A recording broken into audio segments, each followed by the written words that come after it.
you're carrying a concealed handgun, you need to have a good draw stroke so you can bring your pistol to bear in a life-threatening situation.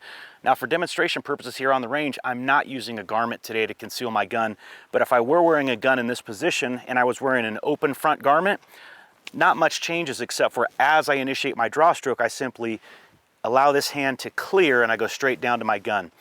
So a lot of people will scoop when they draw their pistol, and that'll look something like this. They'll grab their gun and they'll kind of come just like this up to the target. Now the problem with that is they can't fire at the threat until their gun comes all the way to here.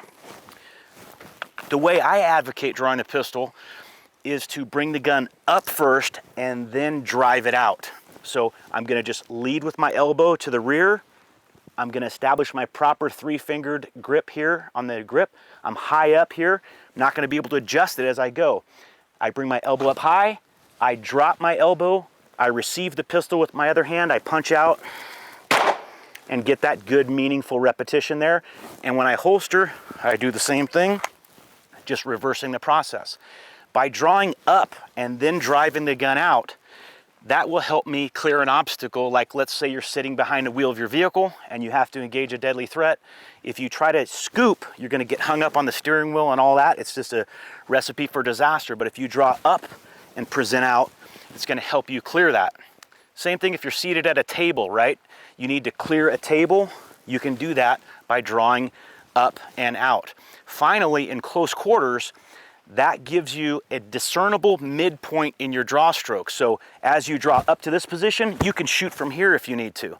And you can even shoot anywhere along that plane, because as soon as you're coming up, you're orienting the gun to the threat. That's important, and that's a huge distinction from the scoop. So again, wherever your hands are, both hands move together, back to my pistol, to my chest, up, receive the pistol, and on target.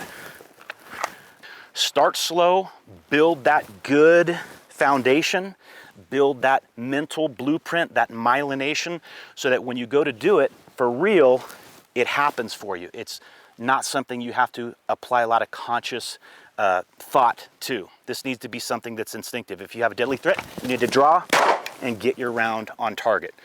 So make sure you practice slow and work it up to where you have a nice, consistent, fast, and effective draw stroke.